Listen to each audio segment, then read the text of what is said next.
제가 먼저 1장 4절 말씀 봉독합니다. 엘가나가 제사를 드리는 날에는 제물의 분깃을 그의 아내 브닌나와 그의 모든 자녀에게 주고 한나에게는 갑절을 주니 이는 그를 사랑하더라. 그러나 여호와께서 그에게 임신하지 못하게 하시니 여호와께서 그에게 임신하지 못하게 하심으로 그의 적수인 브닌나가 그를 심히 격분하게 하여 괴롭게 하더라. 매년 한나가 여호와의 집에 올라갈 때마다 남편이 그가 체함에 브닌나가 그를 격분시키므로 그가 울고 먹지 아니하니 그의 남편 엘가나가 그에게 이르되 한나여 어찌하여 울며 어찌하여 먹지 아니하며 어찌하여 그대의 마음이 슬프냐 내가 그대에게 10 아들보다 낫지 아니하냐 하니라. 그들이 실로에서 먹고 마신 후에 한나가 일어나니 그때 제사장 엘리는 여호와의 전 문설주 곁 의자에 앉아 있었더라. 한나가 마음이 괴로워서 여호와께 기도하고 통곡하며 서원하여 이르되 만군의 여호와여 만일 주의 여종의 고통을 돌보시고 나를 기억하사 주의 여종을 잊지 아니하시고 주의 여종에게 아들을 주시면 내가 그의 평생에 그를 여호와께 드리고 삭도를 그의 머리에 대지 아니하겠나이다.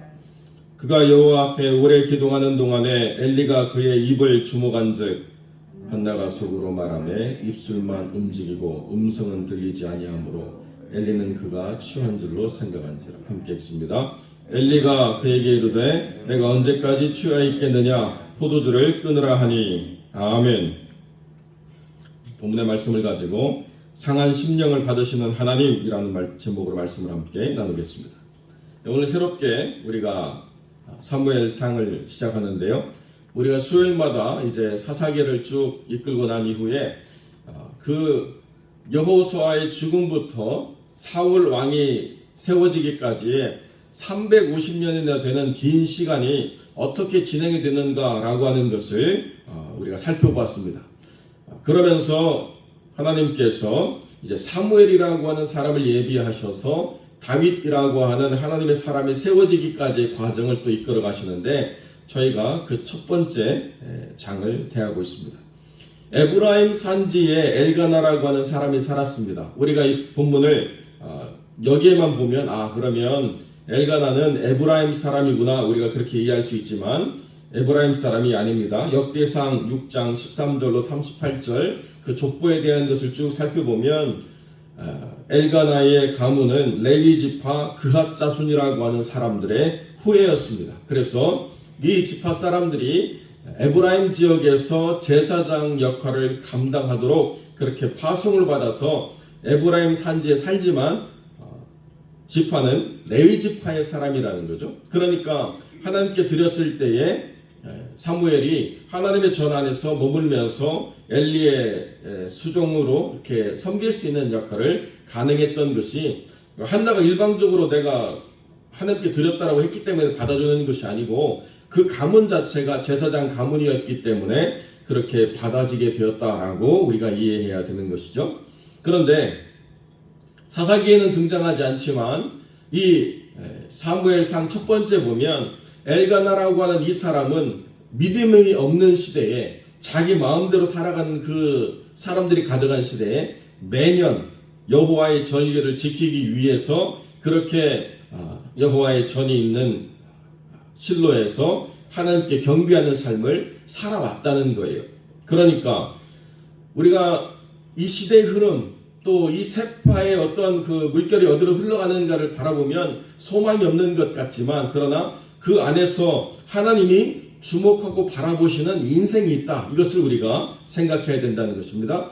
세상 사람들이 다 그렇기 때문에 요즘 교회 풍조가 그렇기 때문에 그냥 그래도 돼라고 생각하는 사람들이 있는 반면에 그럼에도 불구하고 하나님이 기뻐하시지 않는 것은 내가 행하지 않겠다라고 생각하고 또 하나님이 기뻐하실 것들을 내가 지켜야 되겠다라고 마음 먹는 사람들이 여전히 있기 때문에 하나님은 그 사람들을 통해서 하나님의 뜻을 성취해 가신다라고 성경이 우리에게 가르쳐주고 있다는 것입니다.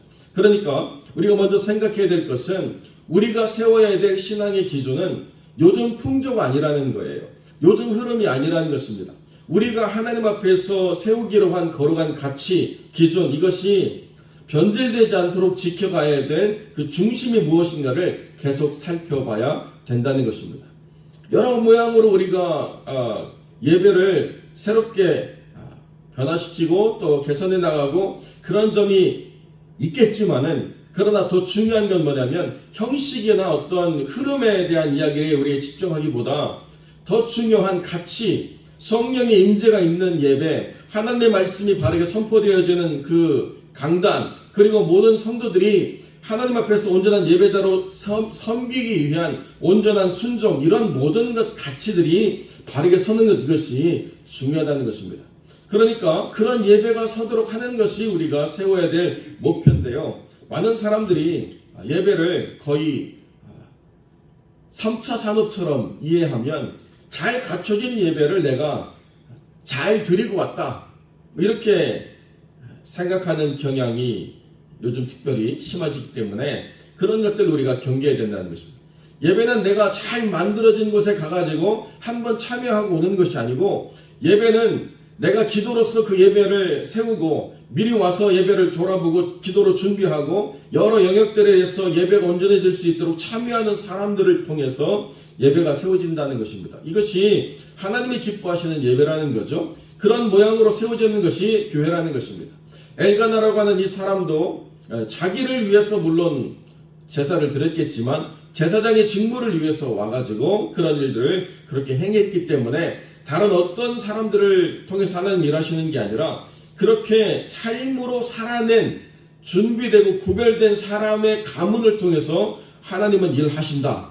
그렇기 때문에 누가 어떻게 행하든 뭐 어떤 삶을 살아가든 그 삶의 기준이 하나님 보시기에 아름다운 사람들을 통해서 하나님께서는 그 영혼들을 기억하시고 그를 위해서 예비하신 일들을 풀어가신다. 이렇게 우리가 이해하는 것이 중요하다는 것입니다. 자, 그런데 이 하나님의 사람들에게 좋은 일들만 있으면 참 좋은데 그렇지 않았다는 거예요. 아마도 엘가나가 한나와 결혼했는데 자식이 없는 세월이 좀 오래되니까 분인나라고 하는 아내를 다시 얻어서 자녀를 가졌던 것으로 우리가 그렇게 이해하고 있습니다. 자, 그런데 분인나와 한나가 서로가 잘 지내면 좋겠지만은, 그리고 분인나가 아내로 오지 않고 마치 아브라함처럼 한나의 여종을 통해서 아들을 얻는 방식으로 야곱처럼 그렇게 되었다라고 한다면 문제가 없는데 동등하게 아내로 얻어졌다는 거예요. 그러니까 한나가 분인나를 볼 때에 늘 위축되고 마음이 아픈데 또 눈치 없는 남편이 더 사랑한다고 한나에게 갑절의 음식을 주었습니다. 제물의 분깃을 주었죠. 그러면 분인나가 그걸 마땅하게 받아들일까요? 아, 그래, 저 한나는 자식이 없으니까 저거라도 받아야지, 그렇게 이해할 여자는 존재하지 않습니다. 이 미련한 엘가나가 뭘 주더라도 조용히 한나가 마음을 위로받도록 해주던가 뭐 이렇게 해야 되는데요. 대놓고 그 자리에서 갑절을 주니까 분인나가 또 얼마나 화가 나겠습니까? 그래서 한나를 격동케 함으로 늘 매년 일상이 뭐예요?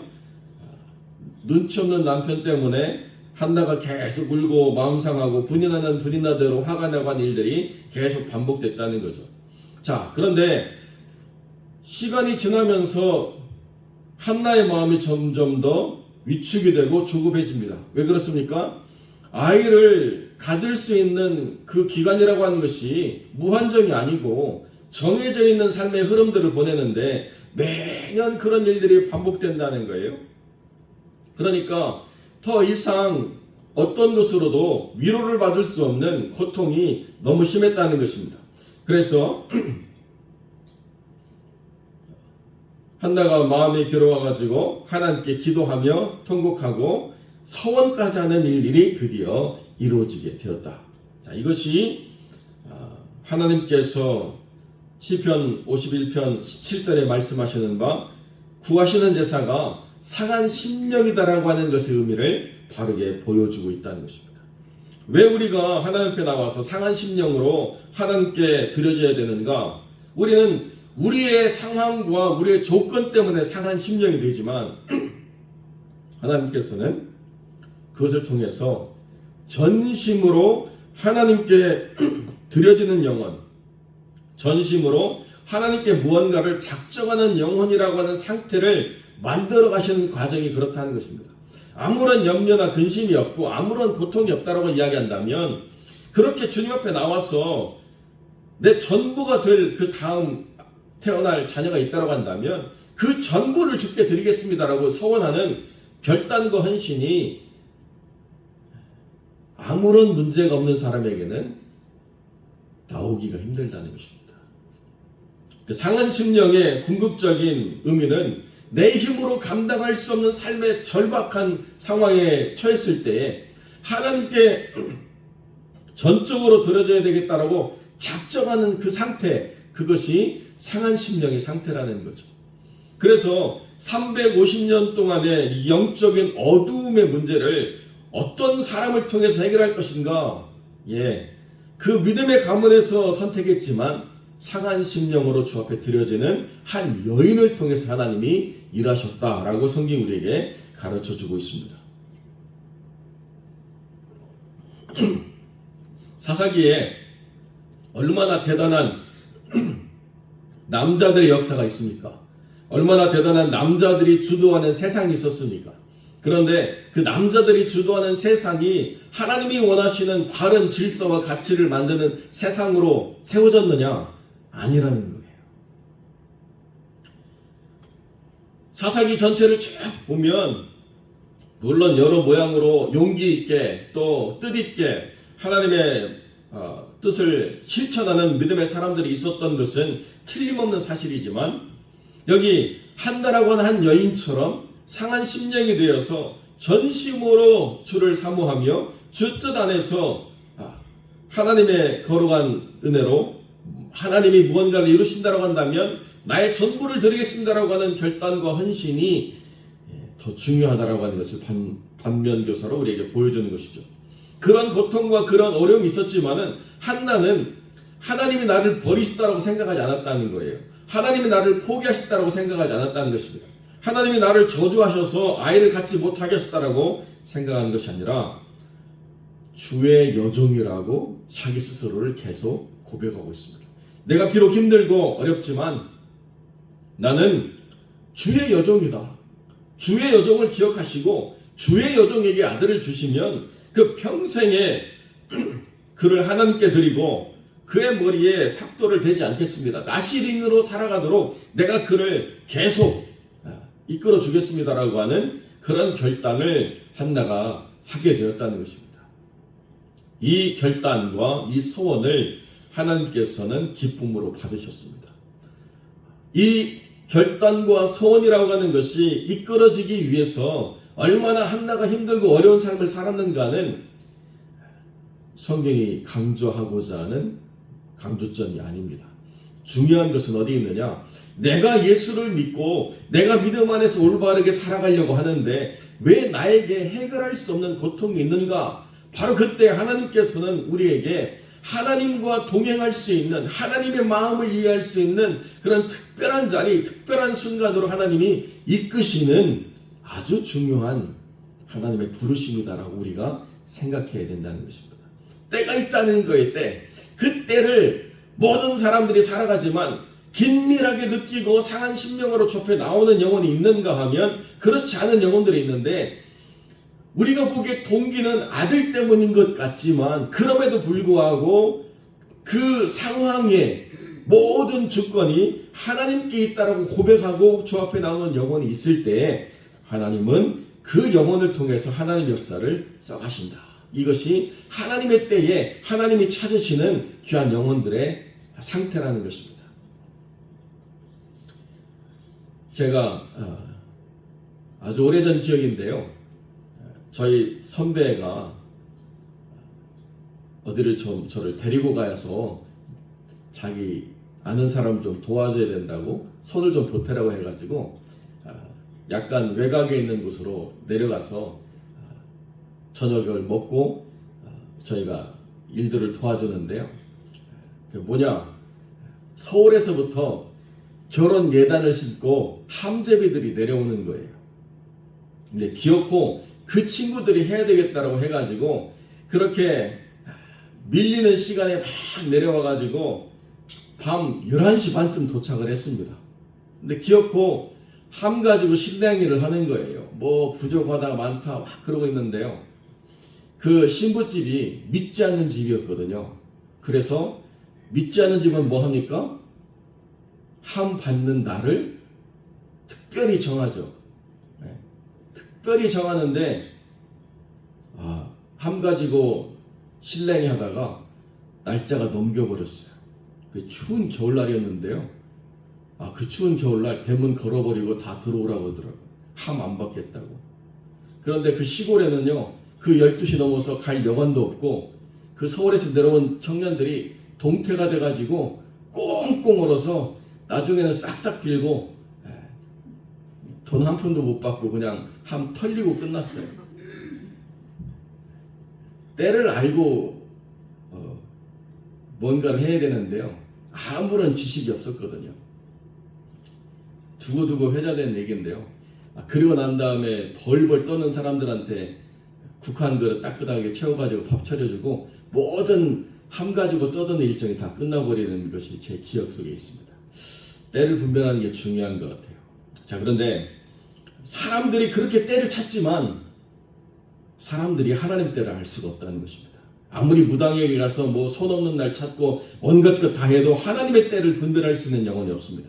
그러나 매년 주 앞에 나와서 이렇게 기도하면서 그 기도로 되어지지 않으니까 이제 더 깊은 기도로, 더 온전한 기도로, 더 하나님께 절박한 심령을 가지고 상한 심령이 되어서 하나님이 나의 주의 여종이라고 인정하신다라고 한다면 나에게 그 은혜를 주셔서 내가 하나님께 온전한 서원을 갚는 일을 이루어 주시옵소서라고 고백할 때 하나님은 이 믿음의 여종을 통해서 하나님이 써가시는 새로운 시대가 어떻게 이루어지는가를 분명히 보게 하셨다는 것입니다.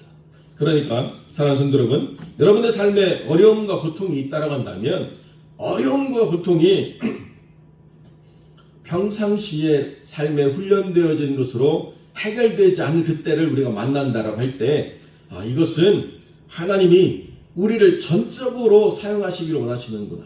우리의 다음 세대에 무언가 하나님의 특별한 것들을 예비하시기 위함이구나. 이 깨달아야 된다는 거예요. 그래서 그때 소원을 통해서 한나가 사무엘이라고 하는 아들을 얻고 그 아들을 바치고 나니까 이제는 더 많은 자녀를 얻게 됐던 하나님의 복의 증거자가 된 것이 있다고 한다면 우리의 삶도 마찬가지고 우리의 자녀들에게도 그것을 가르쳐 줘야 된다는 것입니다. 내 힘으로 감당할 수 없는 고난을 만날 때 하나님은 나를 통해서 더 크고 위대한 일을 하시기를 원하신다. 그때 상한 심령으로 주 앞에 나간다면 하나님께서 찾으시는 제사, 그 상한 심령을 통해서 하나님의 나라가 세워지고 하나님의 영광을 드러내시는 일들이 믿음의 사람을 통해서 이루어진다는 사실을 우리가 꼭 우리 스스로가 믿고 다음 세대에게 전하는 그런 복된 삶이 되어주시기를 주님의 이름으로 간절히 축원드립니다. 기도하겠습니다.